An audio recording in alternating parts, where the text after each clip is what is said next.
Lectures है हमने आज करेंगे हम माइक्रो इकोनॉमिक्स एंड टॉपिक है हमारा आज का demand curve under perfect competition.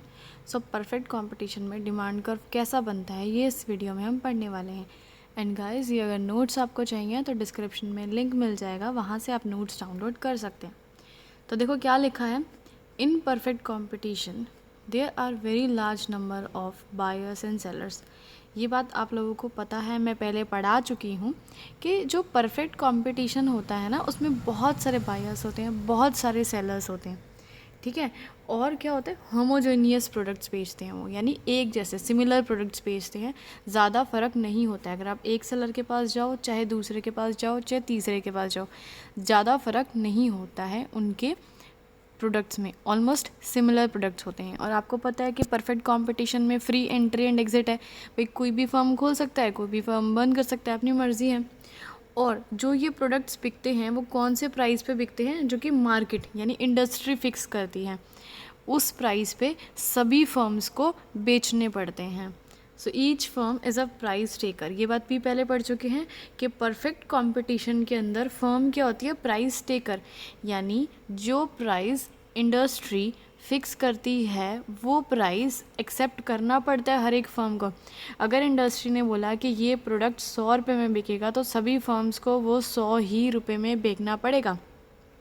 It has to accept the price determined by the market. देखो यही बात लिखी हुई है कि फर्म्स को प्राइस एक्सेप्ट करना पड़ता है जो कि मार्केट ने डिसाइड किया है कि ये प्राइस होगा।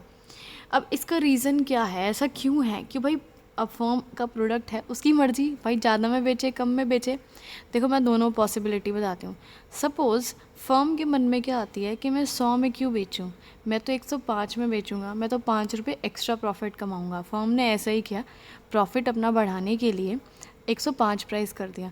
लेकिन क्या हुआ, सारे कस्टमर्स भाग गए, बोल रहे हम क्यों ख़रीदें इतना महंगा प्रोडक्ट जब इतने सारे सेलर्स हैं। आपका नुकसान हुआ ना प्राइस बढ़ाने में।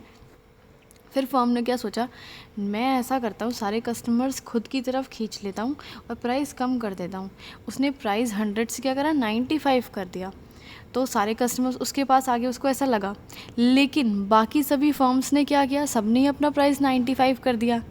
फिर उसको घाटा हो गया। मैंने कहा ये जितने प्रोडक्ट पहले बिक रहे थे अभी भी उतने ही बिक रहे हैं, 5 रुपये का और घाटा हो गया अपने को, है ना। इसलिए ना बढ़ा सकते हैं प्राइस, ना कम कर सकते हैं। इसलिए हमारा डिमांड कर्व कैसा होता है, परफेक्ट इलास्टिक डिमांड कर्व।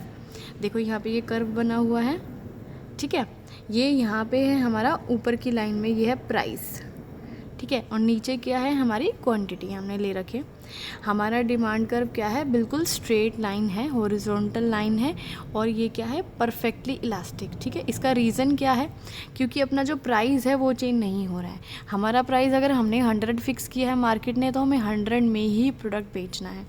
लेकिन हमारी इच्छा है कि हम उस पर इतनी क्वांटिटी बेचें या इतनी क्वांटिटी बेचें या इतनी क्वांटिटी बेचें या इतनी क्वांटिटी, वो हमारी इच्छा है। लेकिन प्राइस उतना ही रहेगा, क्योंकि मैंने अभी बताया ना कि प्राइस चाहे कम करो चाहे ज़्यादा करो, घाटा अपने को ही होना है, इसलिए प्राइस नहीं छेड़ना है, ठीक है। Output is represented at X axis. So output किस पे है, एक्स एक्सिस पे है, ठीक है। ये देखो यहाँ पे क्वांटिटी हमने ली है एक्स एक्सिस पे, और प्राइस किस पे लिया है हमने, वाई एक्सिस पे। ये देखो यहाँ पे प्राइस लिया है हमने वाई एक्सिस पे। Demand curve is horizontal straight line parallel to X axis. Demand curve क्या है, हॉरिजॉन्टल लाइन है और स्ट्रेट लाइन है, ठीक है, और पैरेलल टू एक्स एक्सिस है। देखो ये दोनों पैरेलल है ना आपस में, ये दोनों लाइनें। Because each firm has to accept the price fixed by the industry. इसका रीज़न ये है कि जो फर्म ने प्राइस फिक्स किया है हमें वो एक्सेप्ट करना ही पड़ता है। और फर्म ने क्या प्राइस फिक्स किया, ओपी, ये वाला प्राइस, ठीक है। फर्म ने ये प्राइस फिक्स किया ओपी, और इसी प्राइस पे हमको प्रोडक्ट बेचना है, हम प्राइस नहीं हिला सकते। At OP price seller can sell OQ1, OQ2 और एनी क्वांटिटी। अभी प्राइस तो ओपी रहेगा, सेलर को बेचना है, प्रोडक्ट बिल्कुल बेचना है, चाहे वो OQ1 बेचे, चाहे OQ2 बेचे, चाहे कोई और क्वांटिटी बेचे, मतलब चाहे इतना बेचे, चाहे इतना बेचे, चाहे इतना बेचे, चाहे इतना बेचे, वो उसकी मर्ज़ी है। आप क्वांटिटी तो हिला सकते हो लेकिन प्राइस नहीं हिला सकते हो। Because firm is not in a position to change the price, क्योंकि फर्म जो है वो प्राइस चेंज नहीं कर सकती है, क्योंकि चाहे प्राइस चेंज करो, कम करो, चाहे ज़्यादा करो, आपको घाटा है। इसलिए प्राइस तो आप वही रख रहे हो, आप सिर्फ क्वांटिटी चेंज कर रहे हो। इसलिए ये देखो यहाँ पे अपना क्या है, प्राइस अपना यही रहेगा, सेम स्ट्रेट लाइन, बस क्वांटिटी अपनी यहाँ हिली जा रही है। ठीक है, तो ये हो गया आपका डिमांड कर्व। इसी के साथ वीडियो ख़त्म।